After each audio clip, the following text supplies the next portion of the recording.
Hey y'all, Carol Norby here. You're at my Stampin' Carol Lots of Crafty Goodness page, or you're on my YouTube channel. I've actually been getting some more subscriptions to my YouTube channel. That's really cool. Today I am playing with a double gatefold card. It's a little different. I've seen this on Pinterest, and I thought, it's different. I have to play with this. So yesterday I played with it and I thought, oh, this is cool. So I'll flip the phone over and we'll get started. Okay, so this is my website. You'll find everything on there. Here is the card I made. Isn't that cool? And there it is, open. So I thought this was rather different. You know what's really unique? Look at the trucks. The images match up. If I took this off, the circle, they all match up. I think it has to do with the design of the paper, that it's a repeating print, but that was just really cool. But I'm going to show you how to do this and everything. And then I will have the directions also on my stampincarol.com website. So this was just cool. So I started with a piece of 12 by 12 paper and cut it 5.5 inches wide. Kept that all there. And where are my little pieces? There they are. So then I scored at 2 inches, 4 inches, 8 inches, and 10 inches. And if you do it right, it'll come together really nice in the middle. But you got a mountain fold, a valley fold, a valley fold, a mountain fold. So it comes together like this. And then I cut these pieces off, the ends. So I went from the mountain fold down, marked 2 3/4 inch, and cut that off. So I have these 2 pieces. And what you do with them, take this one and flip it over and glue it there. And the same with this one, flip it over and glue it there. So I will glue it on. And I'm using glue because I have to get in the corners pretty much. So it just gives me what I need. And I'm using Journey glue right now. I'm going to be trying Fun Stampers Journey is going to soon be, Spellbinders I should say, promoting Barely Art glue. And I've seen that on, just see, I've got a little bit of a point there. So I'm going to come down just a little. Make sure it's lined up, and I'll cut that excess off. This is paper from one of their paper packs released a couple of years ago called Through the Years. I think that's the name of it. Yeah, Through the Years prints. That's pretty cool. And I'm going to glue this one on. So you're going to see, I couldn't prep too far on this because I needed to show you this, and I will have pictures, like I said, and measurements and stuff on my stampincarol.com blog website, whatever you want to call it. Again, this one was just a little bit, so I must have come down just a hair past 2 3/4, but that happens. Depends upon your measurements, what ruler you're using. I've seen rulers that are not, you put 2 rulers side by side, they don't always match up. Okay, put that up there and trim the excess. So anyway, make sure that's nice and neat. There we go. So there's your base, just like that. Now I added, you need your place here in the center for your sentiment. So I cut this piece of paper is, let's see, this opening is 4 inches, so this is 3 3/4 by 5 1/4 because it's 5.5. I'm going to glue this down or tape it down. I'll use my ATG gun. Do you know you can get the pink ATG gun pretty close to the same size at scrapbook.com. I am an affiliate for them.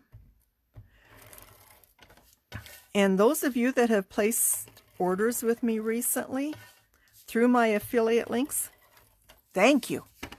Thank you, thank you. I sure appreciate it. It helps me quite a bit. And you'll find all my affiliate links. I want to make sure I'm in the right spot. On my Stampin' Carol site.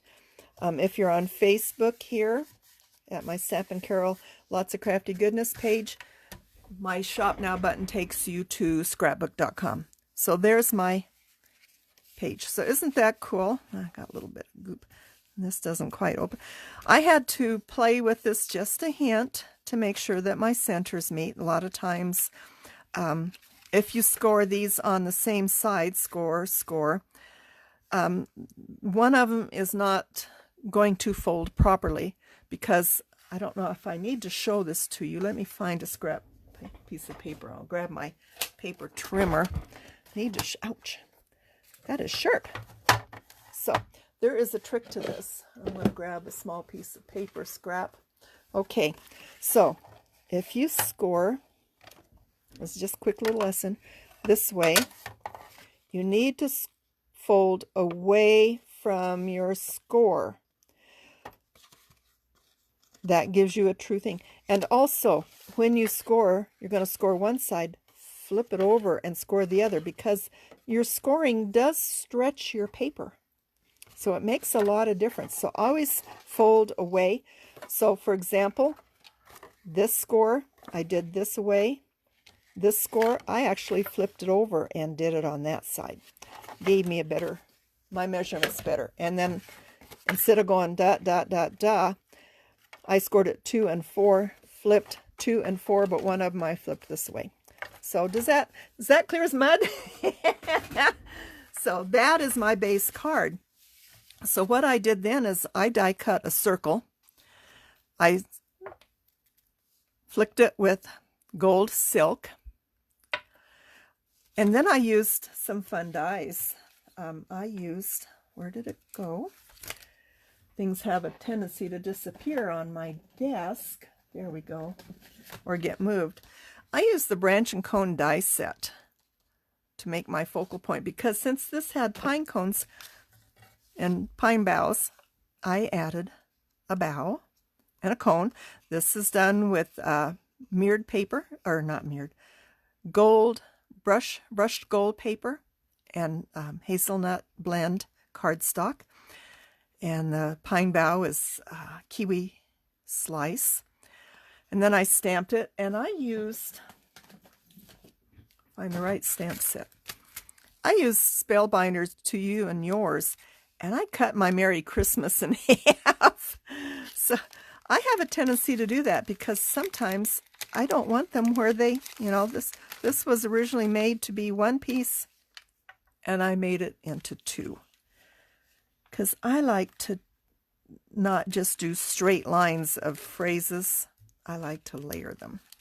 So, and I'll get that on there in just a sec here. Get this put away. So when you adhere your circle, you can only adhere half of it. And you have to determine, do you want it to open this way? Do you want it to open this way? And I cut a circle that just fills in that spot. And I'm going to do this half, so roughly half, fold this back down, come back up here, make sure it's where I want it, and stick it down. So there's my card. Now isn't that easy? The gal I seen do it on her template, she actually took these pieces from the corners and flipped them and put them on the opposite corners. I've tried that and I'm going, that's not working for me. But this did. So I am still making Christmas cards. I still have lots going out. I got 2 cards in today that surprised me, so I've got to get some more cards going out. And this one will probably go to one of them. And this card will probably go to the other. But those are just cute, so easy, but you do have to use 12 by 12 paper. That is a requirement, but it turned out so good. This card I actually scored incorrectly. I scored same side and moved the paper down, and so I had to really wiggle with my fold lines to get it to meet in the middle. So anyway, I'll flip you back over. And I hope you try this. I don't know if you've tried any of the cards that I have taught so far. I hope you do. I hope you're inspired. And we'll see what happens next week, since Wednesday is 2 days before Christmas. I don't know how far I'll get on making a video, but we'll see. So if I don't make a video next week, I hope you have a wonderful Christmas. I know we're not allowed to, we're not supposed to meet with family or friends. We're on mandatory curfews here. I guess the virus is only out at night. I don't know. I'll leave my feelings there. So anyway, have a wonderful week. Have a wonderful Christmas. And maybe we'll catch you next week. Maybe the week after. So y'all have a great week. Catch you later. Bye-bye. God bless you guys. Bye-bye.